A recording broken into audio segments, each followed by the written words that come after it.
Bueno, pues primero voy a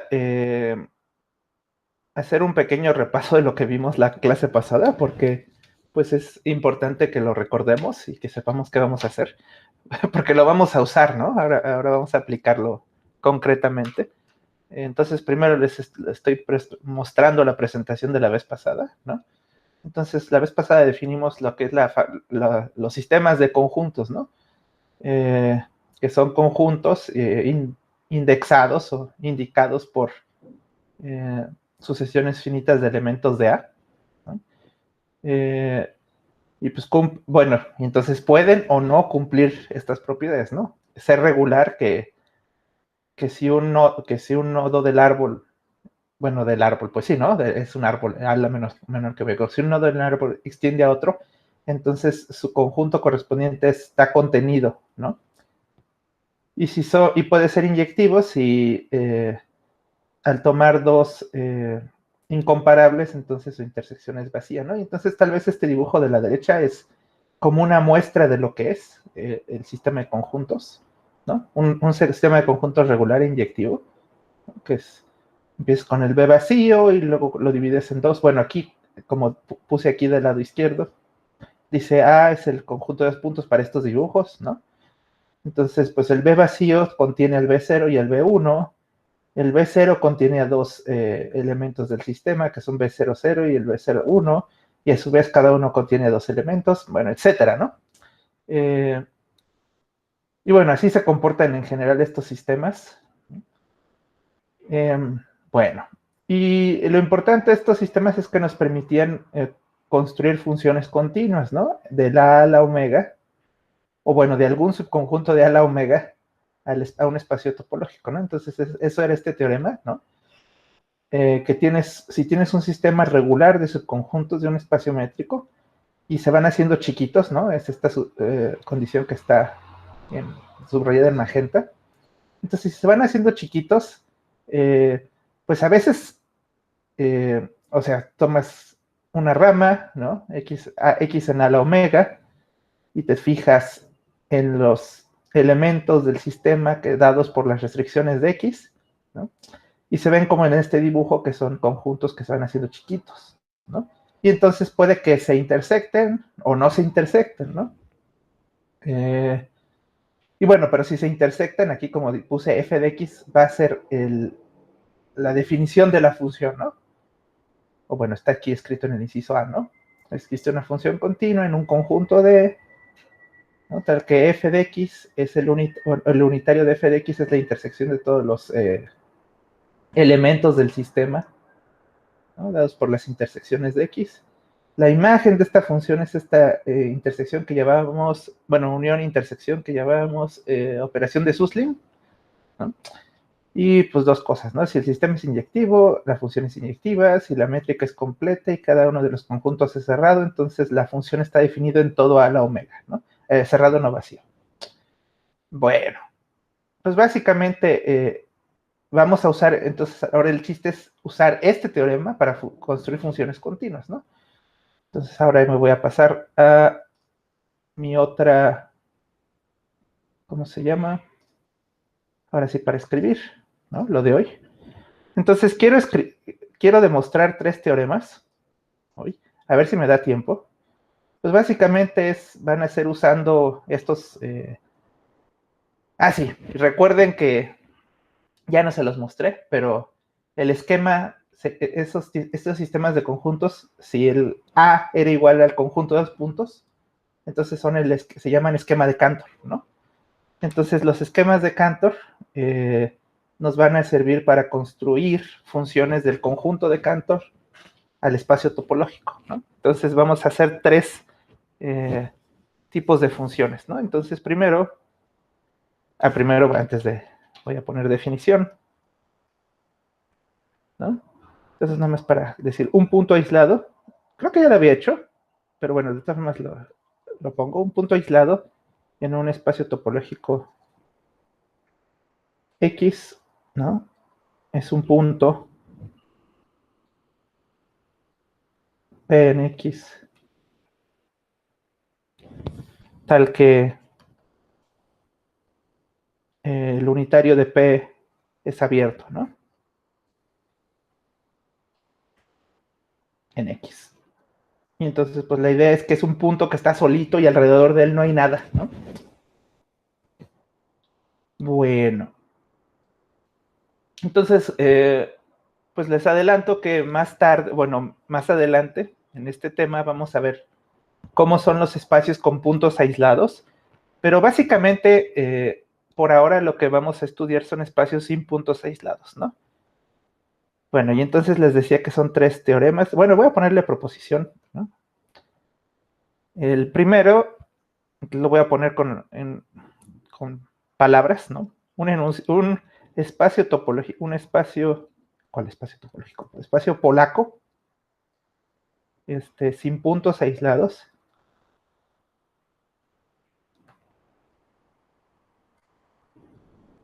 Contiene una copia topológica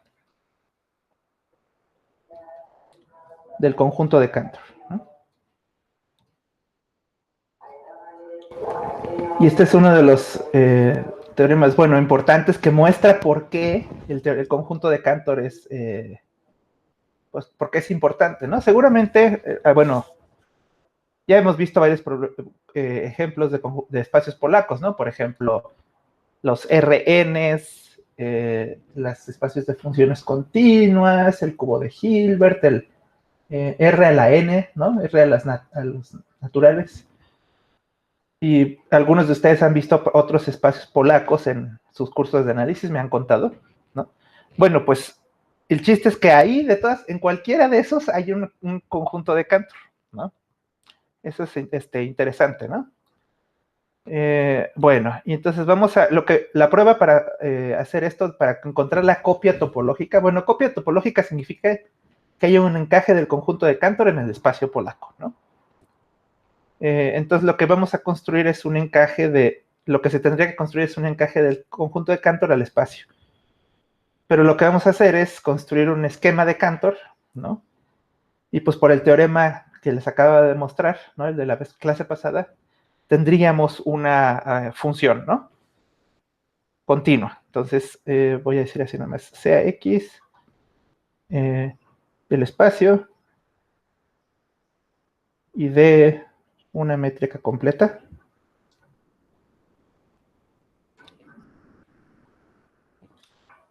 En X. Como dice, es polaco, puedo escoger la métrica. Bueno, entonces lo que les decía era por el teorema de la clase pasada, es suficiente construir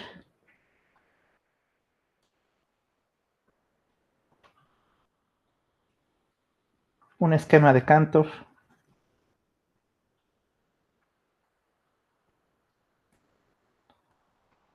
un esquema de Cantor que le voy a llamar así, ¿no? A S con S, una sucesión de ceros finita de ceros y unos, un esquema de Cantor de cerrados, que sea, bueno, aquí le puse apropiada, ¿no? Un esquema de Cantor de cerrados, un esquema de Cantor, me falta tal vez decir un esquema de Cantor. Ah, bueno, por definición de esquema de Cantor, los diámetros en primera se hacen chicos y, bueno, creo que eso ya no sé si lo incluí en la definición, creo que tal vez no. Voy a voltear a ver la definición que les dije. Ah, sí. No, esquema de Cantor le puse que era regular inyectivo, ¿no? Entonces tal vez tengo que poner que con sus diámetros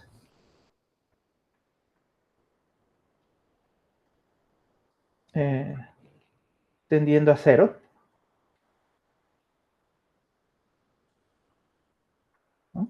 Tendiendo a cero, sí, ¿no? Entonces eso significa, es la condición que les decía, que se van haciendo entre más larga es la asociación S, más pequeño es el conjunto, ¿no? Y su diámetro tiende a cero, ¿no? Así lo voy a decir, ¿sí? Bueno, y recuerden que como son cerrados, ¿no? Justamente el teorema pasado, son cerrados y la métrica es completa, entonces este nos va a dar una función continua. Bueno, lo voy a decir así, esto nos dará una función continua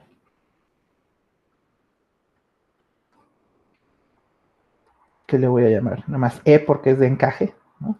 Del 2 a la omega al X. Como el esquema de Cantor es inyectivo, pues la función va a ser inyectiva. ¿Sí? Y bueno, voy a decir aquí, y por lo tanto, un encaje, que es un encaje. Encaje. Ahora, por lo tanto, es tarea. Esto que dice aquí, por lo tanto, bueno, ¿cómo lo pongo? ¿No?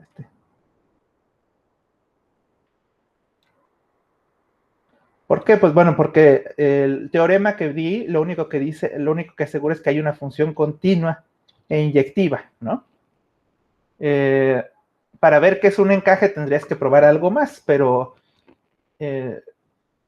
justamente hay un resultado que dice que si tienes una función continua e inyectiva definida en un compacto, pues ese ya es un encaje automáticamente, ¿no? Eso se los dejé en la tarea. Entonces, en este caso, la parte de encaje es más fácil, nada más hay que ver la continuidad y inyectividad, ¿no? Bueno, y entonces el chiste de esto es que hay que construir un esquema de Cantor y ya todo lo demás sale automático, ¿no? Por la proposición anterior.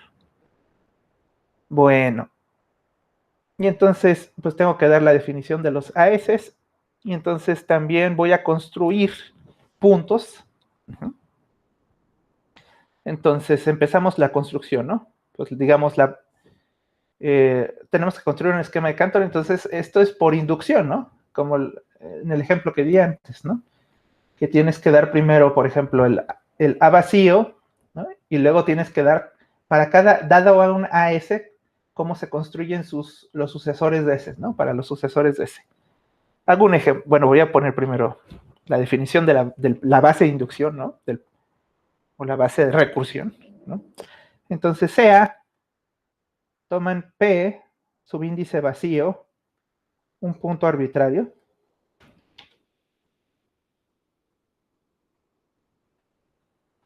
y pues tomen U vacío, ¿no? Pues casi cualquier abierto que tenga P, ¿no? Pues podría poner cualquier cosa, pero voy a poner la bola con la métrica D, con centro en P vacío y radio 1, ¿no?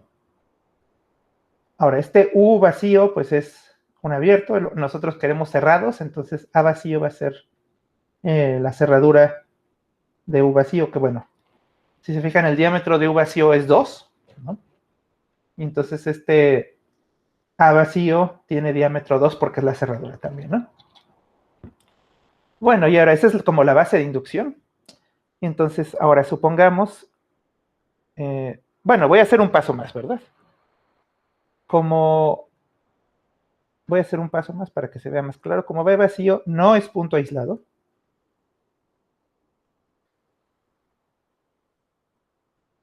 ¿Sí? Existen P0 y P1 en U0, en U vacío, perdón, con P0 distinto de P1. Voy a hacer un dibujo de eso nada más, rápidamente. ¿Sí? O sea, construyen bueno, tal vez aquí falta poner, ¿no? El espacio total. Aquí está el espacio, en naranja. Aquí está X. Y ustedes escogieron un punto P vacío y un abierto U vacío. Y bueno, lo que nos interesa es la cerradura, pero pues piensen en el abierto. Y entonces ahí en ese abierto hay 2 puntos al menos. Entonces, ¿por qué? Pues primero porque hay un punto en el abierto que no es P vacío, ¿no? Porque este abierto no puede ser el unitario. Entonces, digamos, ese es P0. Y luego, pues tomándote tal vez otro radio menor, ¿no? Pues hay otro punto aquí, ¿no? No puede ser que nada más estén esos dos puntos, pues porque si no, pues nada más te tomas un radio menor, digamos así, y ya estaría aislado el P vacío. Entonces, en realidad tiene que haber una infinidad de puntos, ¿no? Pero bueno, hay al menos dos puntos. Y dados esos dos puntos, pues lo que hacen es construir otros abiertos dentro de él, ¿no? ¿Sí? Entonces, ya no voy a ser tan explícito sobre estos abiertos, ¿no? Bueno, a ver, nada más les voy a poner el nombre aquí en el dibujo. Porque pues todo esto se puede manejar con los diámetros, ¿no? Entonces nada más voy a decir así, sean U0 y 1 abiertos con las siguientes propiedades. P0 está en U0, P1 está en U1, U0 intersección U1 es igual al vacío, ¿no? Y U0 unión U1 está contenido en el U vacío, ¿no? Ah, sí, falta una cosa, falta decir que el diámetro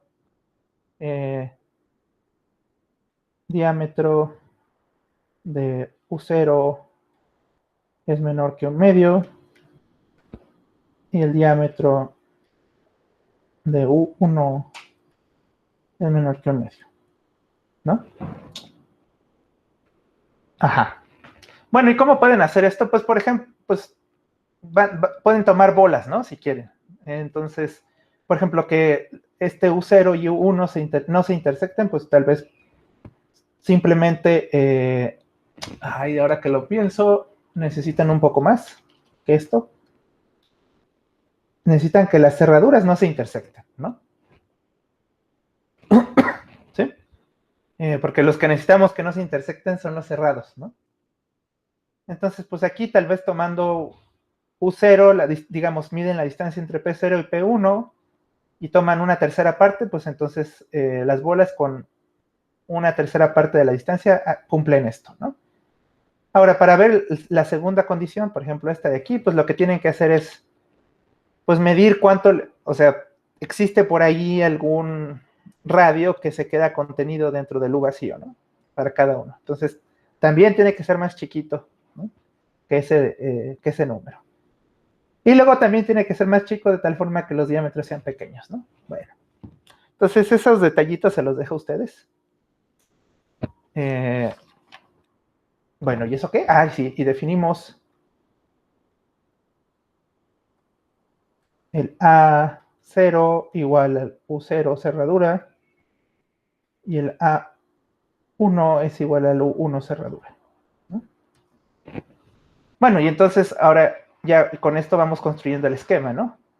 De los cerrados. Nada más voy a hacer el paso inductivo general, ¿no? Para que quede completo. Entonces supongamos que ya definimos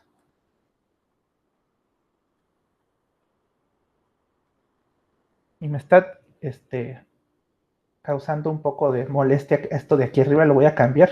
Aquí cuando dije que era la bola con radio 1, le voy a poner nada más la bola con radio 1 medio para que el diámetro, bueno, le voy a poner un tercio. Para que el diámetro de esta bola sea, o del A0, sea menor que 1, ¿no? Nada más para eso, para que todo sea más uniforme. Entonces, es que voy a escribir aquí, tenemos definido S abierto con diámetro menor que 2 a la menos dominio de S, o sea, de la longitud de S, no vacío, así, importante, no vacío, ¿no? Tienen que ser no vacíos. Y a S igual a digamos, la cerradura de este conjunto. Y entonces nada más dice uno como este US no puede ser un punto, ¿no? Por hipótesis, no puede ser, no hay puntos que son abiertos. Pues existen dos puntos en el US, ¿no? Entonces a esos les pones S concatenado con 0. Ahí sí les estaba poniendo X. No, le estaba poniendo P, ¿no? Entonces le voy a poner P de S concatenado con 0 y P de S concatenado con 1 en el US con, pues, que sean distintos, ¿no? Este punto distinto de este punto. Bueno, y entonces escogemos abiertos otra vez. No voy a decir ya, ahora sí no voy a decir que cómo escogerlos, ¿no? Escogemos abiertos. US0, US concatenado con 0 y US concatenado con 1, ¿no? Ajenos, o sea que su intersección es vacía, con XS concatenado con I en el US concatenado con I para I en 2. Y y también una vez pongo aquí que el diámetro es pequeño y diámetro del US concatenado con I es menor que 2 a la menos, aquí tengo que poner longitud de S más 1 para I en 2, ¿no? O sea, es el mismo dibujito de arriba, ¿no? Y sea ASI igual a la cerradura del USI, ¿no? Para I en 2, ¿no? Entonces, pues es lo mismo, ¿no? O sea, básicamente la idea es tomas un abierto y tomas dos abiertos adentro, que las cerraduras no se intersecten, y luego cada uno de esos le haces lo mismo y lo vuelves a hacer y lo vuelves a hacer, ¿no? ¿Sí? Y esto completa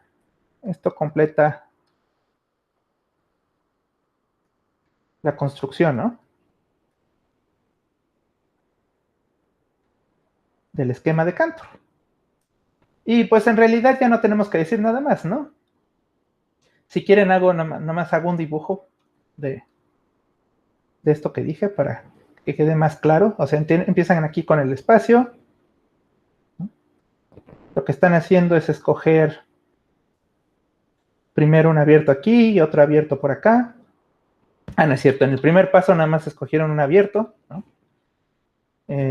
Lo hago más largo nada más para que se pueda dibujar más.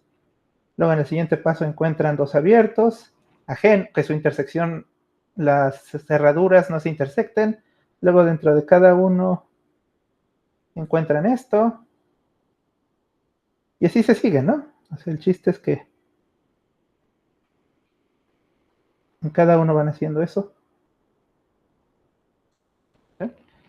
Por cierto, en cada paso es suficiente ver que en cada paso no se intersectan, ¿no? Eso se los dejé, ya les platiqué que está en los ejercicios.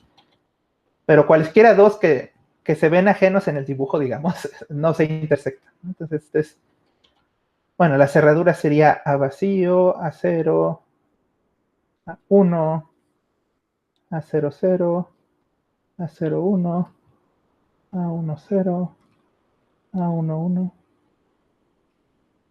Aquí el 1 lo dibujo. ¿Sí? Bueno. Y bueno, etcétera, ¿no? Y entonces así encuentran el conjunto de Cantor, ¿no? ¿Sí? O sea, ya lo que quedaría nada más es checar que la función es un encaje, ¿no? Pero pues básicamente ahí está, ¿no? Pues entonces ya, ¿no? Ya probamos que todo espacio polaco tiene un subconjunto homeomorfo al conjunto de Cantor, ¿no? O una copia topológica. Y a ver, ¿qué puse aquí de corolario? Bueno, corolario, que ya lo sabíamos, ¿no? Pero lo voy a decir, ¿no? Existe un encaje, o sea, o sea, es como un ejemplo este corolario, ¿no? Existe un encaje del conjunto de Cantor al 0,1, tal que la imagen del encaje es el conjunto canónico de Cantor, ¿no?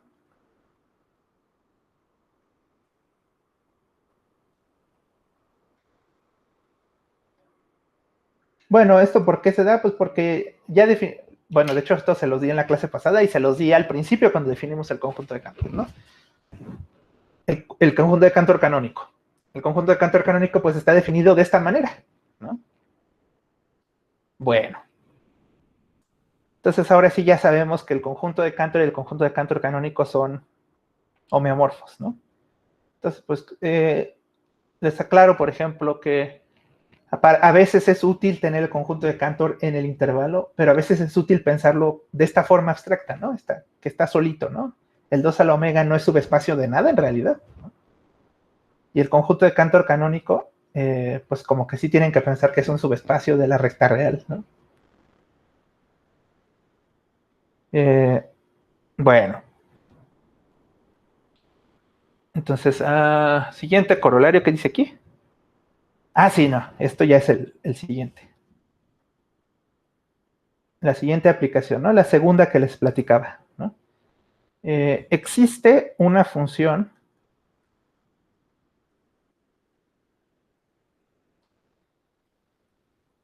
continua y su proyectiva. Sí, su proyectiva.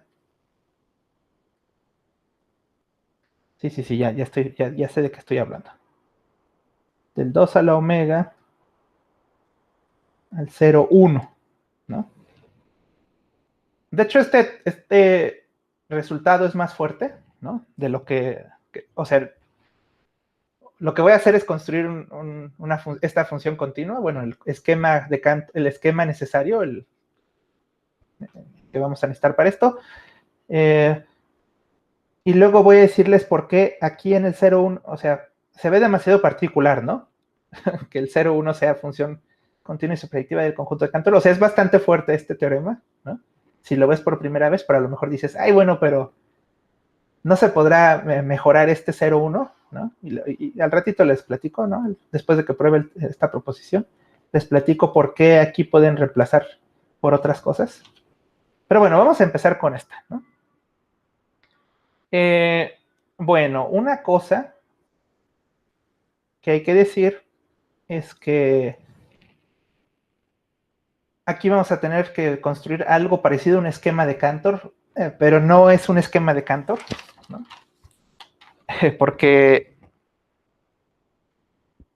lo que necesito construir va a ser un sistema de conjuntos. Construimos un sistema de conjuntos. Construimos un sistema de conjuntos. Un sistema regular, eso sí, regular sí. De conjuntos. ¿No? S con S. ¿No? Este sistema no va a ser inyectivo, ¿no? Por eso no es un esquema de Cantor, pero sí tiene con sus diámetros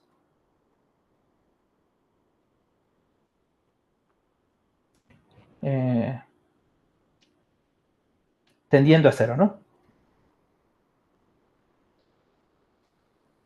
En el anterior tenía que ser inyectivo para que la función inducida fuera un encaje, ¿no? Que fuera inyectiva. Pero en este caso no va a ser inyectiva. Lo que queremos es que sea suprayectiva. Y entonces ya no me gustó que se llame E. Le voy a poner F, ¿no? Entonces, F está dado o dada por el teorema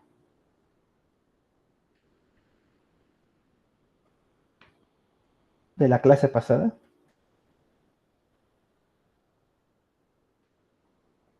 Y será continua. Será porque todavía no la.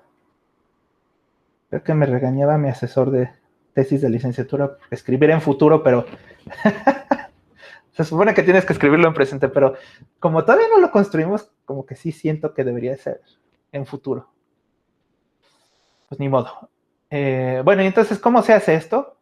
Pues esta función continua y supraactiva seguramente ya la conocen, ¿no? O sea, tengo que...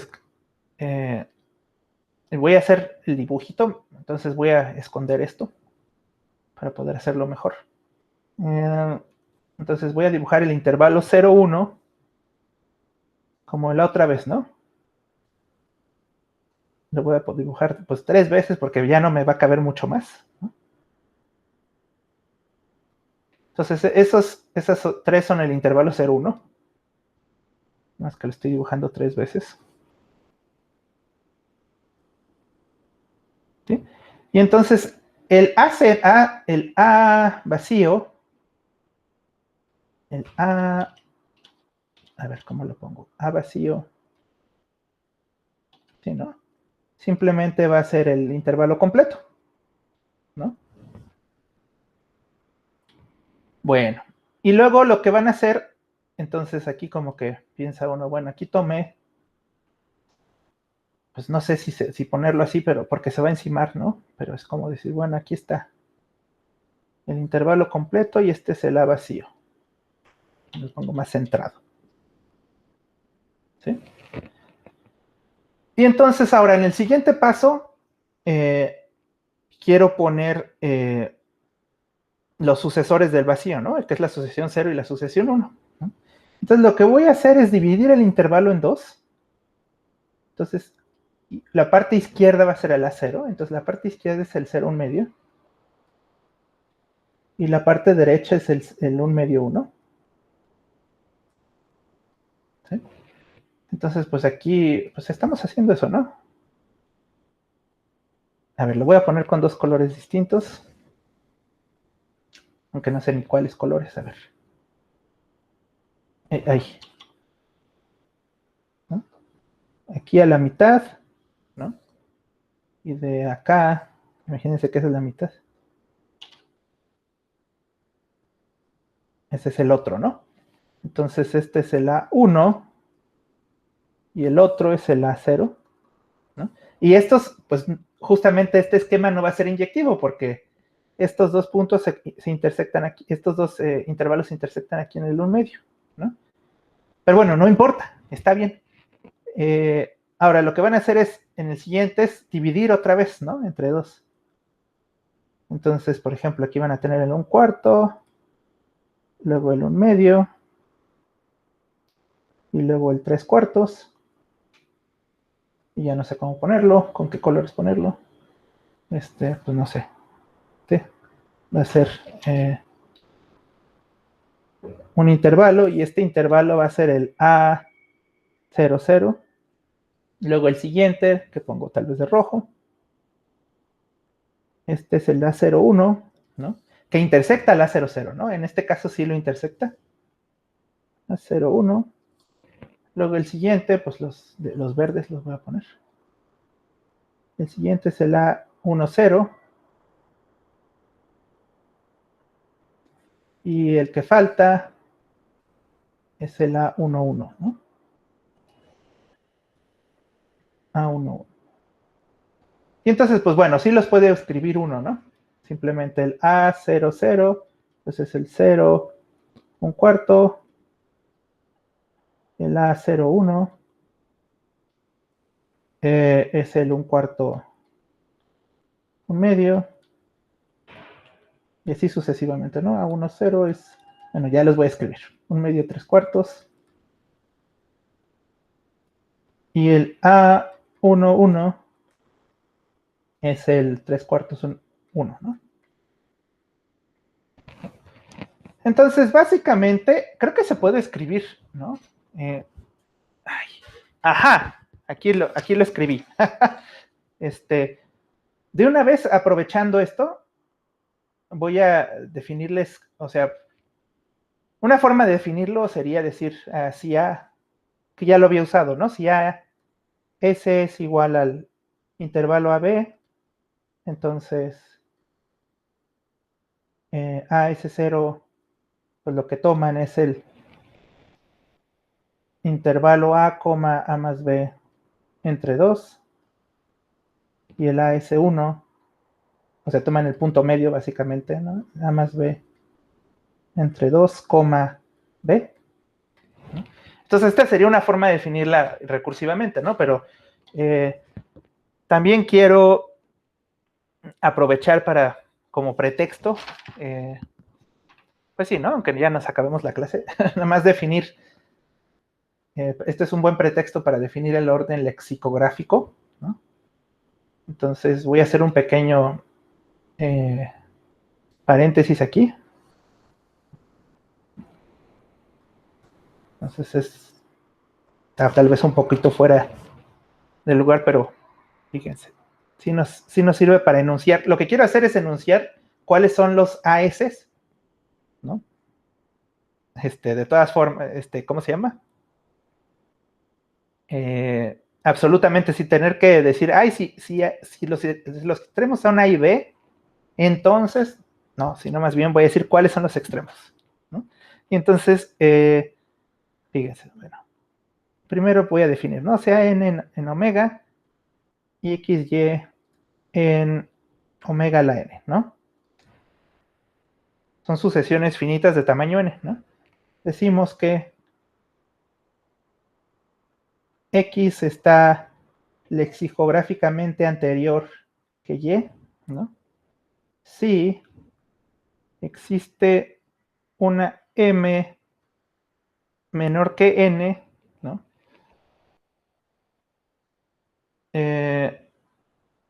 Tal que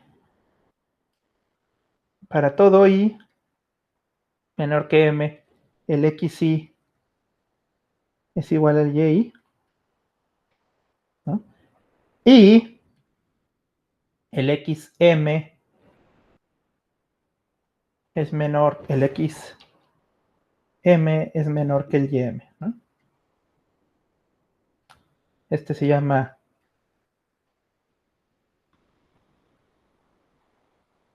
orden lexicográfico.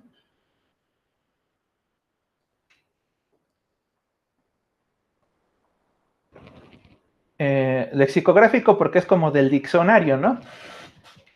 Piensen que su alfabeto es omega, ¿no? Entonces, pues el omega ya tiene un orden, ¿no? Entonces, si tienes dos sucesiones de tamaño n, pues vas a ver cuál es menor, ¿no? Y cuál es mayor, ¿no? Bueno, claro, si son diferentes, ¿no? Y entonces, la forma de revisar eso es decir, bueno, te fijas en el m, ¿no? En la posición en la que son iguales, o sea, antes de esa posición, más bien, en la posición tal que x y y son iguales, antes de esa posición, y en esa posición ya son diferentes, y te fijas en esa posición cuál es menor, ¿no? Entonces, si en esa posición X es menor que Y, pues entonces X está lexicográficamente antes de Y. Este es el orden que se usa en el diccionario, ¿no? Nada más que el diccionario, el alfabeto es A, B, C, D, bueno, el alfabeto latino, ¿no? Bueno, y entonces bueno, observación, no es tan observación, pero el orden lexicográfico es total. Pues sí, ¿no? Pueden decidir, dadas dos sucesiones del mismo tamaño, pueden saber cuál es menor que otra, ¿no? Una de ellas es menor que la otra, ¿no? Bueno, y entonces, usando este orden lexicográfico, ¿no? Observen lo que se puede hacer, ¿no? Ahora sí voy a regresar un poco hacia lo del esquema que estábamos, bueno, el sistema de conjuntos que estábamos viendo, sea n en los naturales, ¿no? Entonces, ordenamos 2 a la n de forma lexicográfica.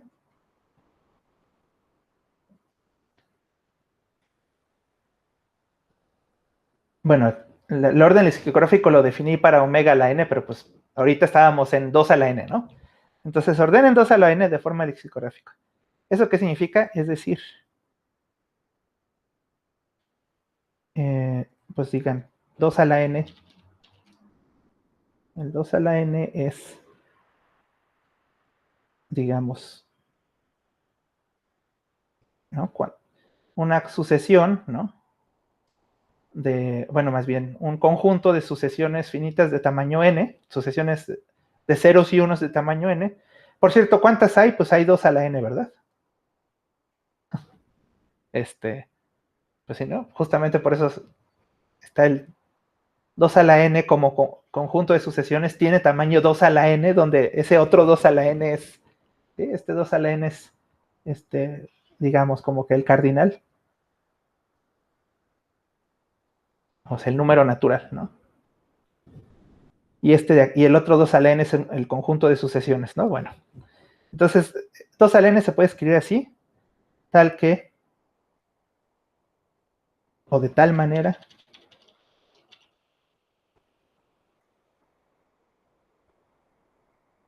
que si n, si i es menor que j, es menor que 2 a la n, entonces el SNI es menor lexicográficamente que el SNJ. ¿Sí? Bueno, pues entonces,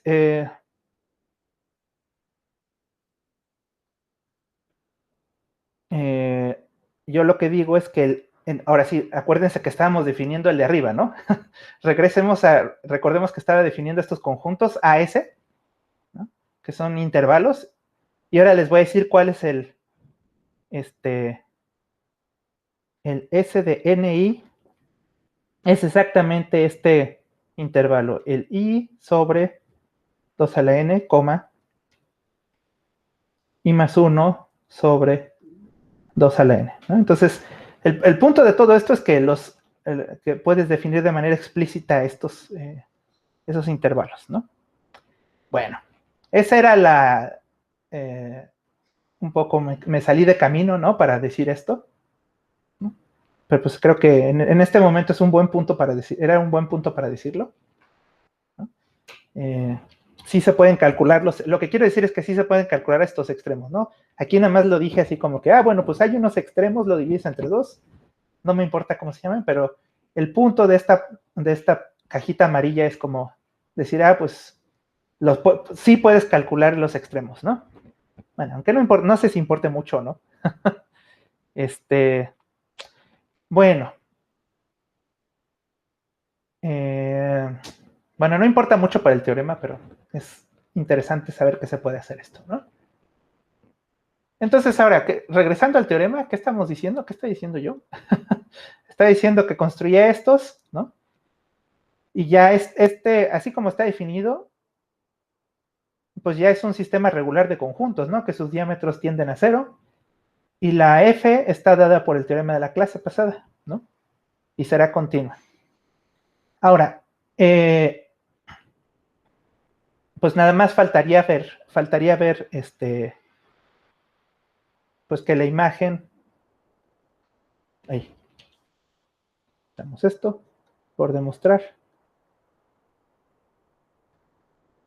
que la imagen de F, pues es todo el intervalo, ¿no? Por demostrar que eso faltaría, ¿no? Ahora, aquí no sabe por el teorema de la clase pasada, lo que sabemos es que la imagen de F es la siguiente, es la unión, sobre todo los X en 2 a la omega, de la intersección de n, perdón, n en omega, de todos los de todos los AX restringido a n, ¿no? Entonces, pues básicamente lo que tendrían que demostrar es que cualquier número cualquier número en el intervalo está en esta intersección, ¿no? Pues entonces, a ver, no sé qué escribir. Eso no es tan difícil de ver, ¿no? Porque justamente cada intervalo que tengan, los sucesores cubren a ese intervalo, ¿no? Justamente, ¿no? Por ejemplo, aquí está el A vacío, ¿no? Y tienen que está cubierto por 2, ¿no? Y el A0 también está cubierto por o sea, este A0 es unión de estos dos, ¿no? Entonces podemos usar eso para argumentar que la función es, ¿cómo se llama? La imagen es todo el intervalo. Les voy a copiar esto. Ah, bueno, y aquí abajo está, ¿no? También abajo está claro que cualquier intervalo, el intervalo A, o sea, el intervalo A, su índice S está cubierto por los sucesores, ¿no? Bueno, pero aquí quiero hacer un dibujito, ¿no? No voy a escribir, no lo voy a hacer con detalle. Sí. Es, no quería hacer eso. No lo voy a escribir con detalle, pero pues voy a decir sea T un punto en el intervalo 0, 1, ¿no? Entonces el chiste es construimos por recursión.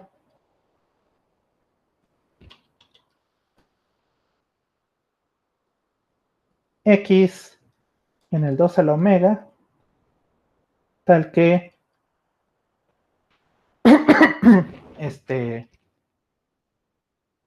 tal que para todo n en omega t esté en el a x restringido a n, ¿no? O sea, es lo que tendríamos que hacer, ¿no? Según la igualdad de arriba, ¿no? Igual dejen bajo esto un poco porque se ve medio feo. Y pues lo que tienen que hacer es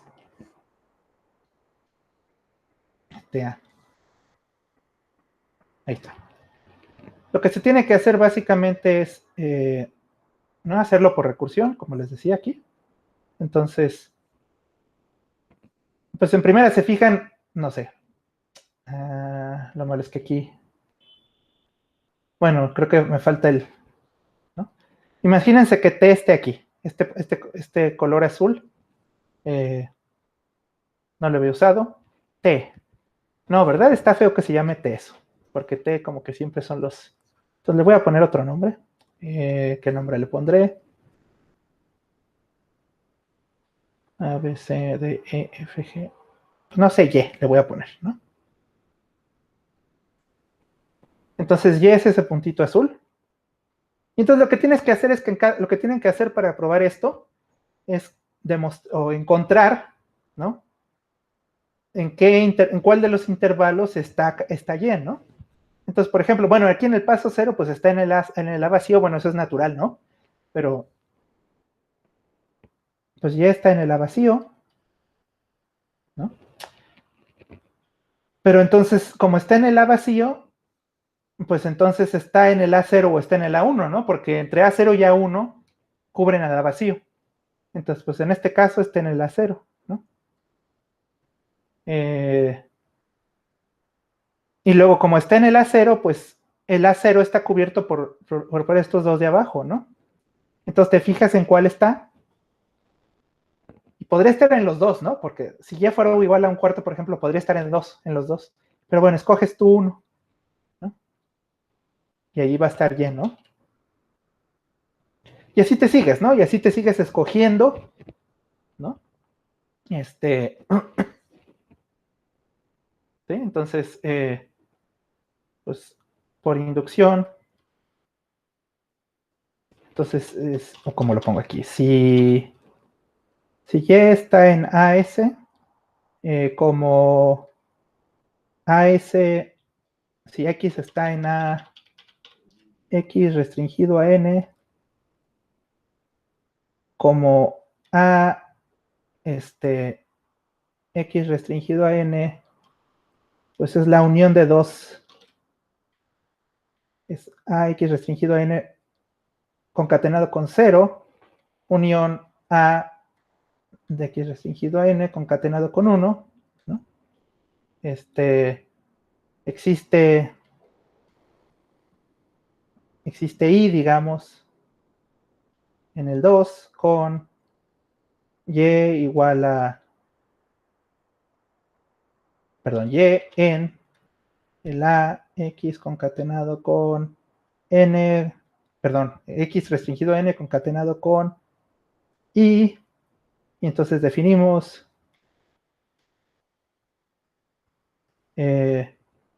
x en n igual a este y, ¿no? Algo así sería, esa sería la prueba. Y entonces esto prueba que,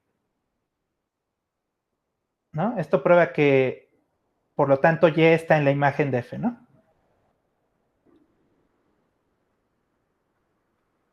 Bueno, ahí tal vez falta explicarlo mejor, pero yo creo que ya con eso es suficiente.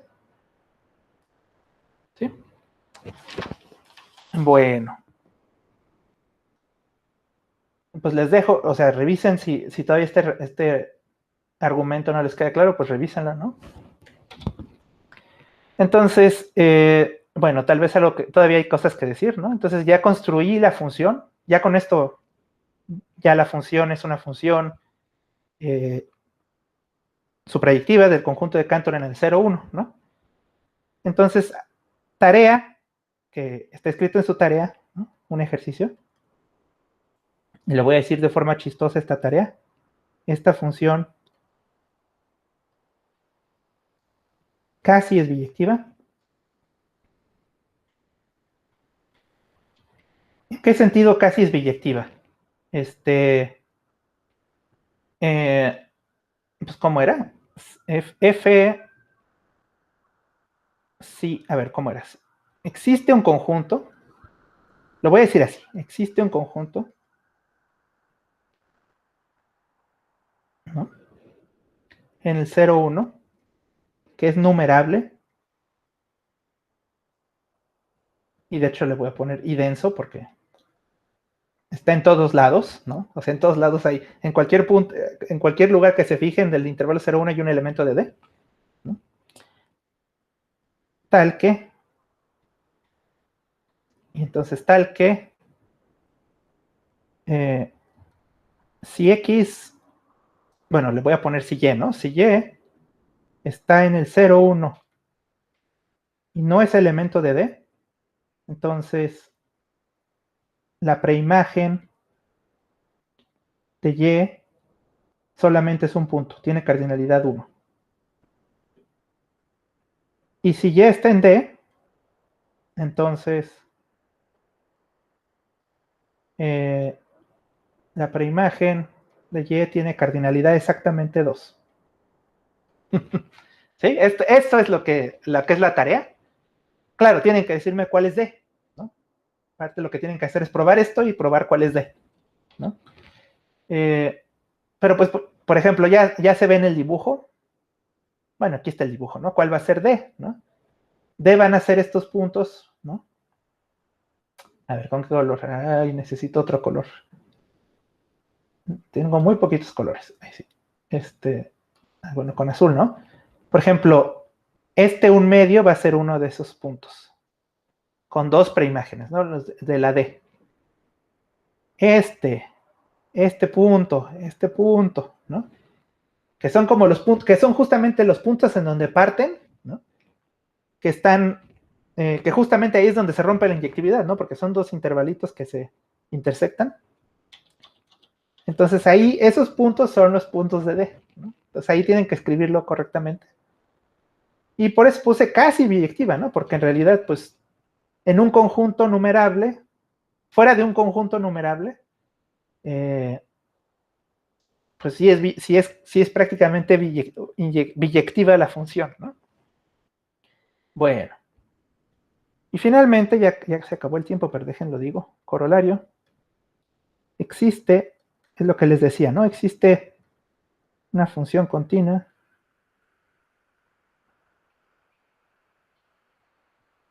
y suprayectiva, ¿no? F del conjunto de Cantor al cubo de Hilbert. ¿Sí? Y la prueba está muy fácil, porque, bueno, igual y le pongo otra letra, otro nombre para que nada más porque sí. Entonces, pues primero consideren la función que acabamos de construir en la pasada, ¿no? Entonces 2 a la omega en el 0, 1, continua y su proyectiva.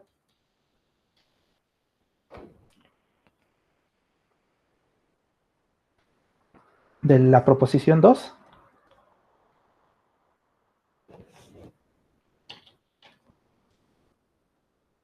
¿No? Y definimos G, que va del 2 a la omega, al 0, 1, a la omega, por, y lo que hacen es tomarse G de X en, a ver, ¿cómo es esto? Ajá, X es, bueno, esta X sería en 2 a la omega, ¿no? Entonces, fíjense, lo pongo así. Van a tomar la G, la coordenada n de esta función, ¿no? G de X sería un elemento del cubo de Hilbert, entonces su coordenada n es básicamente aplicar G a la enésima coordenada de X, ¿no? Aquí véanlo como con la topología producto si quieren, ¿no? Que es lo mismo, ¿no? Entonces, esa es una función continua. Entonces, G es continua y su proyectiva.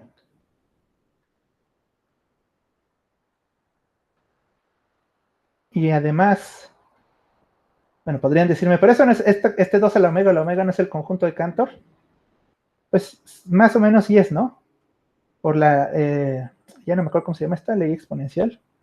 2 a la omega, pues es homeomorfo a 2 a la omega cruz omega. O sea, pueden hacer esto. Y esta función natural, ahí se las dejo de tarea que piensen cuál es un homeomorfismo. Y pues luego omega a la omega cruz omega es homeomorfo a omega, ¿no? Y entonces en realidad esta G pues va del conjunto de Cantor al cubo de Hilbert. Y así es la prueba, ¿no? Bueno, y entonces fíjense ya, esto es muy poderoso porque el conjunto de Cantor hay una función continua a un cubo de Hilbert y el cubo de Hilbert, pues ya se los he dicho tal vez antes, pero es un espacio de dimensión infinita, aunque no hemos definido dimensión, pero es un espacio de dimensión infinita, ¿no? Entonces es algo muy grande y muy conexo, ¿no? Y el conjunto de Cantor, que es como polvo, ¿no? Que no es, digamos, si lo imaginan en la recta real, pues es nada, ¿no? Aún así hay una función que lo manda al cubo de Hilbert, ¿no? Entonces, en la tarea, bueno, en la tarea, sí lo pongo, ¿no? En la tarea, les puse este teorema que voy a poner aquí. Si X es, o todo espacio métrico compacto,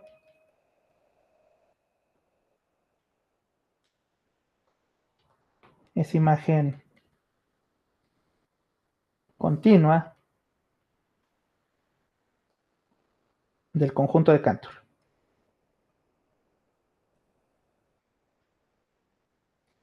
¿Sí? Entonces, claro, necesitan o sea, es bastante más complicado esto que les estoy poniendo, pero pues es una de las propiedades del conjunto de Cantor, ¿no? Entonces, fíjense, nomás digo rápido.